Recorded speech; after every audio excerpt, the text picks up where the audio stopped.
এখেত জীৱন গগৈ কিবা ক'ব নেকি পথটো সম্পৰ্কে? পথটো সম্পৰ্কে কিটো ক'ম আৰু যিটো অৱস্থা নহয় দুৰৱস্থা গাঁতখিনিতো আছে, তাৰ লগতে ধূলি। মই কথা বেছি কওঁ কাৰণে তেখেতে বেয়া পায়। দৰ্জাটো খুলিবই নোৱাৰি। ৰ'দ যদি দি থাকিবলৈ হয় অন্ততঃ 4-5 মাহলৈকে আপুনি দৰ্জা খুলিব নোৱাৰে, ঘৰত খিৰিকী খুলিব নোৱাৰে। এইটো অৱস্থা। চৰকাৰলৈ কিবা আহ্বান থাকিব? কিটো আহ্বান থাকিব?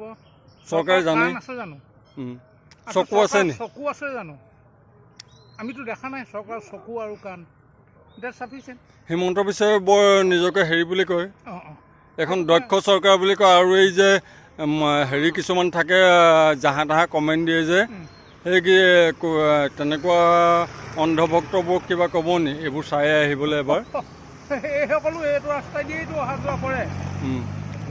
তপন গগৈ তাৰ সাক্ষী, সি ভক্ত এইবাৰ অন্ধভক্তখিনিৰ কথা কি ক'ম, হয় নহয়?